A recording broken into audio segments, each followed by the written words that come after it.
என்னுடைய வாழ்க்கையில நான் சின்ன பையனா இருக்கும் பொழுது எங்களுடைய வீடு எரச்சகுளத்துல இருந்துச்சு. எங்களுடைய சபை நாகர்கோவில் பக்கத்துல நதி ஸ்கூல் ஜங்ஷன்ல ஒரு ஹால் எடுத்து அந்த ஆராதனை நடத்தி கொண்டிருந்தோம். அப்ப எங்களுக்கு நல்ல கார் ஃபெசிலிட்டி இல்ல, ஒரு மோட்டார் பைக் தான் அப்பா வச்சிருந்தாங்க. அப்போ நான் கீபோர்டு வாசித்து எங்க அப்பா பாட்டு பாடுவாங்க, அவங்களே ஆராதனை நடத்தி அவங்களே பிரசங்கம் பண்ணுவாங்க. அப்ப அந்த ஹால்ல ஸ்பீக்கர்ஸ், எங்களுடைய மிக்சர், எங்களுடைய ப்ரொஜெக்டர்ஸ் வைக்கிறதுக்கான இடம் இல்லை. அதனால ஞாயிற்றுக்கிழமை எல்லாவற்றையும் இந்த பைக்ல வச்சு எடுத்துட்டு போனோம். மறுபடியும் முடிஞ்ச உடனே பேக் பண்ணி அதை எங்க வீட்டுக்கு கொண்டு வந்துடணும். என் கால்ல ஒரு பெரிய கீபோர்டு இருக்கும், லெஃப்ட் சைடு கால்ல ஒரு பெரிய ஸ்பீக்கர், மறு கால்கள்ல என்னுடைய ஆம்பிளிஃபையர், அதுக்கு மேல ப்ரொஜெக்டர். இதெல்லாம் இருக்கும் பொழுது முன்னாடி என்ன நடக்குதுன்னே தெரியாது, எல்லாமே என்ன மறைத்து விடும், எல்லாம் என் கால்களுக்கு மேல இருக்கும். ஒவ்வொரு நாள் எங்க அப்பா கிட்ட பைக்ல போகும்போது ஒரு வார்த்தையை கேட்பேன், அப்பா அப்படின்னா கஷ்டப்பட்டு தூக்கணுமா? எவ்வளவு நாள் இந்த வேதனைப்பா? எதற்காக இவ்வளவு கஷ்டப்பட்டு என் கால்கள் அந்த ஸ்பீக்கரை வைத்து நான் பிரயாணம் பண்ண வேண்டும் என்று எங்க அப்பாட்ட கேட்பேன். எங்க அப்பா ஒரே ஒரு வார்த்தையை சொல்லுவாரு,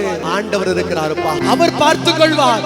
அவருக்காக நீ செய்கிற இந்த சின்ன காரியத்தை கொண்டு உன்னை உயர்த்த அவர் வறுமை உள்ளவராக இருக்கிறார் என்று ஒவ்வொரு நாளும் சொல்லுவாங்க. எனக்கு சில நேரம் கோபம் வரும், எங்க அப்பாவை பார்த்து சொல்லுவேன், உங்களுக்கு அறிவே இல்லையாப்பா?